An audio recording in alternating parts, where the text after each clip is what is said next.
All right, let's get into some healing. This is Kendall Anise, the Remix Coach. Homeroom is here. Life School is in session.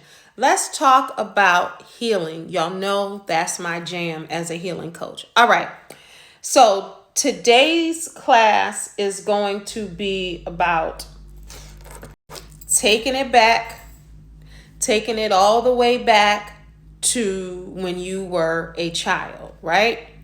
How and who made you feel safe? Think about the feeling of safety. Think about who that person was, whether it's your mom, your dad, your grandparent, your big cousin, whoever it was. Think about safety and that person making you feel safe. Pause for a moment and let's think about that, right? You trusted them with your whole heart. You knew you were in good hands and you felt that love and that warm hug, even if it wasn't physical, right? Okay. Now, well, let me just tell you this. I work with children and adults.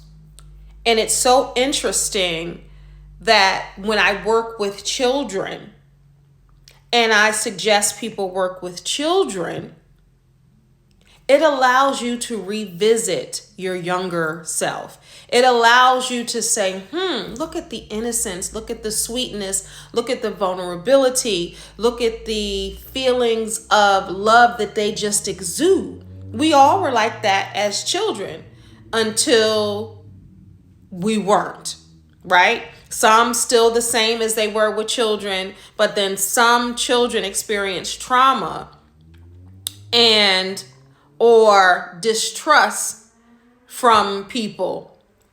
And then that's where the healing starts. So let's talk about this. And it doesn't have to be severe trauma. It could be little t trauma, whatever it is, right? Think about a time where you felt unsafe the first time, or unloved, or unprotected, or in a space of uncertainty with the people you were around, whether it was your family, friends, teachers, whoever, right? And think about how that felt. Relationships, think about how that felt when you felt unsafe, when you felt emotionally spent, when you were trying to figure out these things, right? Because we all start one way and then life starts lifing and things start happening. And that's when you start to hold back your feelings. You start to be less vulnerable. You start to be less trusting. You start side-eyeing everybody because something in your life allowed you, or someone allowed you to feel unsafe. When you do that kind of work, thinking about when things started and really excavating and going through your life and pulling up things, that's where the healing lives. And a lot of people ask me as a life coach, how do you heal? Everybody is talking about healing. How do you heal? You have to really take inventory of your life. The good, the bad, the ugly, the mud, the murky waters, all of that, to be able to come to a place where you can understand that it's time for you to heal.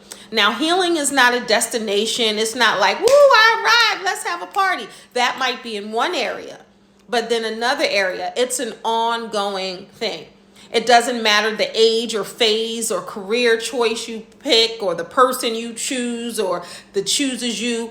It's work. And it doesn't matter who you are, all walks of life need healing. Some healing is more extensive than others. Some things that have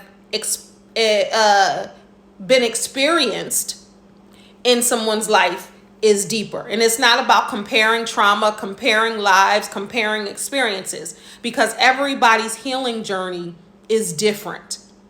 So I want you, as homework today, I want you to think about your young self, whether you choose 9 years old, whether you choose 10 years old, 7 years old, 6, whatever it was, when you felt all the safety and all the goodness and all the, and then think about what happened that changed that mindset for you. It could have been in a relationship. You could have had it all the way up to you were 30 or all the way up to you were 20. And then things started to take place. Then I'm not going to just leave you there. And then think about a time where you felt safe again. You felt like you could be vulnerable again. You felt like, because that's where the healing lies. No one should ever say this saying to you, and I can't stand this saying, I know you better than you know yourself. No, they should not. And if somebody out there can know you better than you know yourself, then you got work to do, because you got to fall in love with yourself. And the beautiful way to love yourself is accepting and embracing all parts of you to help you get to the next level, whatever that looks like to you. All right, so that's your homework today. You can write it down in a journal. You can speak it aloud. You can pray on it. I suggest you always pray on it, right? But I want you to start the healing process. All right, so word from your favorite life coach, homeroom life school is in session. It's in session. Bell rung. Y'all go about y'all day. God bless y'all. Peace.